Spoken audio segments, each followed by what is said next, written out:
So next we're going to have Julio from Fullerton College talk about support for undocumented students. So Julio, you're welcome to unmute yourself.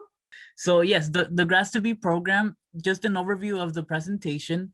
We will be going over the Grass to Be program mission, who a mixed status family is, Grass to Be program services. We're gonna provide a services sheet, provide some updates, and then just some announcements. So the Grads to Be program is a program designed to support undocumented students and students in mixed status families by one, providing resources and services tailored to undocumented students, and by also being able to foster a supportive and inclusive campus environment that promotes academic, social, professional, and mental growth for all students, regardless of their immigration status. We actually have three programs across the district. We have a program at Fullerton College, one at North Orange Continuing Education, and another one at Cypress College. So we kind of wanted to start off by saying who mixed status families are, right? So mixed status families are households comprised of members who have different immigration or legal statuses, which include deferred action for childhood arrivals, also known as DACA, which was an executive order introduced back in 2012 that provided some undocumented youth with who were eligible for certain requirements to get protection from deportation, as well as work authorization. And temporary protective status, TPS, which are individuals from certain countries that were also able to get temporary relief and work authorization here in the United States, lawful permanent residents, and US citizens. So in this example, we have a student who is a DACA recipient, and then they have US citizen siblings and undocumented parents. So this would be an example of a mixed status household. The Grad Study program services available across the NOCCCD district include specialized counseling in academic, career, personal, financial aid and scholarship assistance, mental health referrals. At Fullerton College, we do have a designated mental health therapist that provides one-on-one therapy sessions, as well as wellness events for students across the district. Only the wellness events, but the one-on-one is specifically for Fullerton College students. We also offer legal aid assistance through monthly legal aid clinics to help students and students in mixed status families, which we went over earlier, when it comes to like DACA, getting a legal screening, to see if there's a pathway to citizenship, as well as just any legal general advice. We also offer information on enrollment and registration assistance. We do have a presentation that we go over with students on matriculating into Fullerton College and events. Some of these workshops include, for example, panel of students that have graduated Fullerton College, moved on. We've also do entrepreneurship workshop opportunities for students, because we know that not all students that go into Fullerton College are eligible to work. And so we have to be able to find those pathways to help them. And so that's one of the ways that we try to help students to be able to help themselves sustain themselves by learning about entrepreneurship and hopefully maybe starting their own businesses. We offer referrals to campus and community resources with the hopes that we can get students connected, whether it be for their, social needs, mental health needs, career needs as needed. And we also offer mentorship by meeting with Grads to Be program staff one-on-one and just getting some questions answered as you all would need. And lastly, our NOCE program chapter offers assistance in transitioning from non-credit to credit courses, from the ESL to high school diploma and from ESL to CTE. So if you haven't connected with the Grads to Be program at NOCE, please connect with the Grads to Be program. So now we're gonna go over California state legislation supporting undocumented students. The legislation, sometimes we think about it like, there may not be some support for undocumented students, but it's important to really learn about the legislation that supports students, because this really provides a key for them to go into community college. So the first legislation that we start off with is AB 540, because there are three types of legislation, right? And they allow individuals, including undocumented students, to be able to, and those who are granted a TRU visa, to be able to be exempt from non-resident tuition, which sometimes may cause different types of, so like I was mentioning, AB 540, AB 2000, SB 68 prevents students from paying in-state tuition, which sometimes may be triple or quadruple the amount of fees that students have to pay to go to college.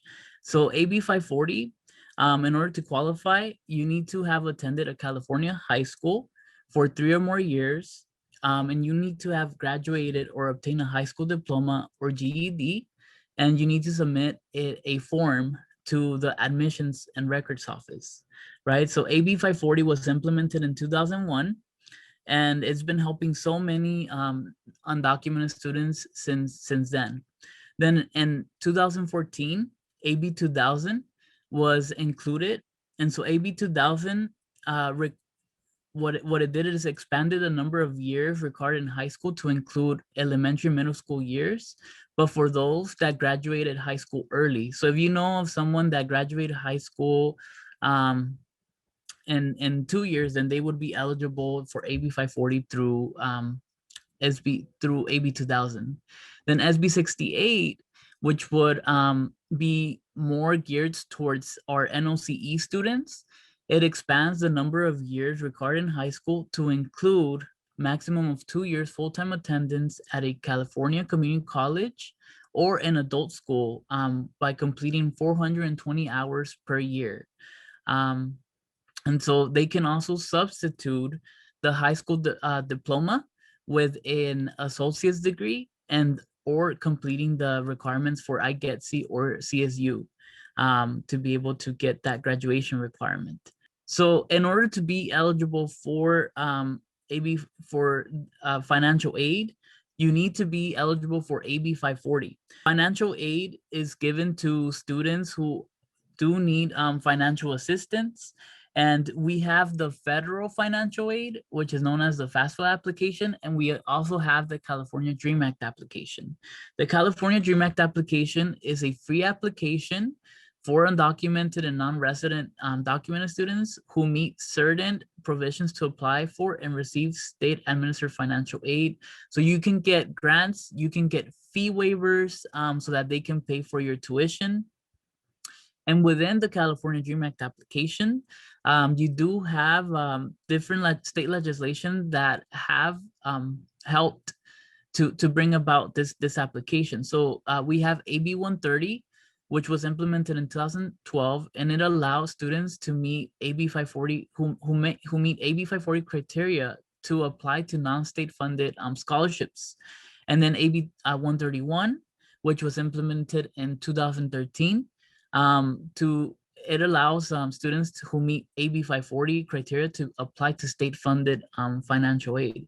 So from 2001 to 2013, although there was AB 540, students were not really eligible for financial aid until 2013. So it took 12 years to make that possible. Then we have SB 1210, which is mostly applied in the four-year university when you transfer out from NOCE and then community college. So it provides students with the opportunity to take out loans, state loans. And like I mentioned, in order to qualify for the California DREAM Act application, you must meet AB 540 requirements. And I know it's a lot of information, but I hope that Dr. Torres will share the slides with you all. And of course, our office is here to provide any support that you all may need, as well as the NOCE staff. So now, earning hours at NOCE through NOCE programs. We have the high school diploma program, the GED HiSET program, the English as a second language, ESL, the career and technical education, the disability supportive services. And all of these programs also have basic skills and NOCE learning centers. So in order to be able to qualify for SB 68, you can complete these programs along with the centers together to be able to meet the 420 hours per year to be eligible for SB 68 to then qualify for financial aid. I know it's a lot of information, but it's kind of just a way to visualize the access that students do have in going into their next steps from NOCE to community college. Then there's in order for them to be able to verify if a student meets the hours at Fullerton College, what they usually do is they use this form called the attendance verification letter.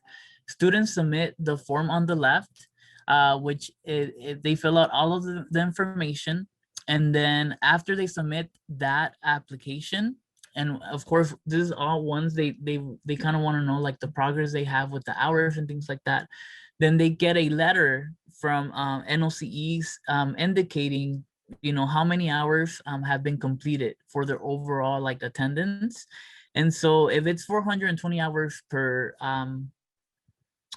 year, that would mean that students need to complete a total of 1,260 hours to become eligible for SB 68, along with, of course, completing a GED or completing an associate's degree, depending, right? So that would be something. So then this is just to kind of highlight the non-credit to credit pathway. Students matriculate as a first step, they matriculate into NOCE by applying through the CCC Apply application, which is the same application that is needed and used for the for Fullerton to apply to Fullerton College or Cypress College. Then you choose a program, ESL, high school diploma, GED. The next step is to connect with the Grads to Be program staff at NOCE as they offer non-academic advising appointments, academic counseling appointment, and educational plan. Then we have student request attendance verification form, which is the form that we showed earlier, where we have students who have hours accumulated through the ESL classes, the HiSET, CTE, all the programs mentioned along with the labs. Then the student matriculates into community college by again completing the CCC Apply, the California Dream Act application, the AB 540 form, and looking into support programs, whether it be Promise, whether it be EOPS, so that it can help them along their way. And then we have students connect with Grads to Be staff at community college. And so they offer one-on-one appointments, events and workshops, and other services that we mentioned early on in the presentation. So here are examples of students that have completed SB 68, right? So we have, for example, Minji. Minji completed 840 hours of learning lab in the Learning Lab Center, which totals to a total of two years for SB 68 purposes. They also completed 420 hours of non-credit coursework at NOCE ESL courses, and they obtained their GED. Then we have Joel, who completed 2 years of credit coursework at California K through 12 high school, and then they completed 420 hours of non-credit coursework at NOC High School, which totals to 3 years. And then on top of that, they obtained an associate's degree to transfer and completed a UC CSU transfer requirement. So then they would be able to satisfy the SB 68 requirements. And then the next example would be Omari, who completed 1,260 hours of non-credit coursework in NOCE through the ESL high school track, which totaled to 3 years, and they obtained their high school diploma. So these are just 3 examples of 3 different students and ways in which students have been able to complete the SB 68 requirements, again, to get the financial aid. And so when we look at the different type of undocumented students at community college, right? So we get students that vary. So this chart illustrates the different types of financial aid or aid available to students based on their status or the applications that they are eligible. So we start off with the first column. Have domestics on AB 540 students. So although AB 540 is open to undocumented students and those that have a U or T visa, it is something that, you know, we will be able to, they're able to get as well, because this is open to not just undocumented students, but US citizens as well, out-of-state students specifically. So then we have the second column, which has an undocumented student who has AB 540 and DACA. And so they're eligible for everything, but they're not eligible for federal financial aid. The third column shows an undocumented student who doesn't have DACA, but they do have AB 540.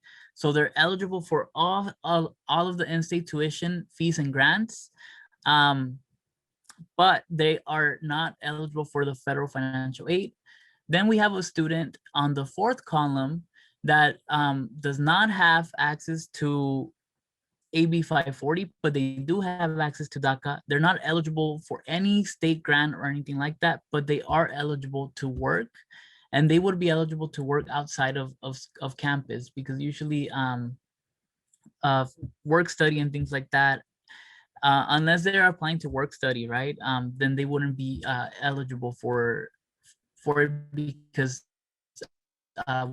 work study is federal, so students wouldn't be able to work on campus. And then lastly, the last column illustrates the lack of opportunities for those students that do not have AB 540 and do not have DACA. So they're not eligible for anything except private scholarships. So we do have students from different on different on different points of the spectrum to be able to get access to different grants and work opportunities. Yes, so basically the Grass to Be services sheet just outlines our ways to get connected with us. So we do have a Grass to Be program resources Canvas page, where we usually update students on daily events and opportunities, both on campus and off campus. We also have an Instagram, a Facebook, and so we have different platforms, because we know that a few students are from areas. So we have some students that are on Instagram, some on Facebook, some on the Canvas, and so we share these opportunities throughout. So really building that that community online. We also have a link tree where students can go to and register for our upcoming events. We have a website where students can join our newsletter, and students can also book one-on-one appointments with our staff. We have a designated academic counselor that helps students with their student educational plan, with transferring.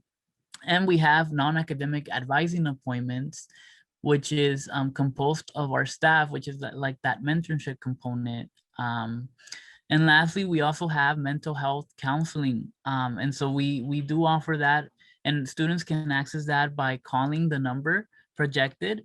And so most of these services, except the upcoming events, are geared for Fullerton College students. However, if you are not a Fullerton College student and would like to set up an appointment with Grass to Be program staff, I will put my email in the chat, and we can connect via email to book an appointment. So here's our Instagram. If you're trying to find the Instagram, it looks something like this. And this is how our newsletter, we did include the main newsletter, and we will be sharing the main newsletter with you all as a link, and it has some of our resources opportunities both on campus and off campus. We also put our newsletter on our webpage under our blog, so anyone can access the newsletter at any point.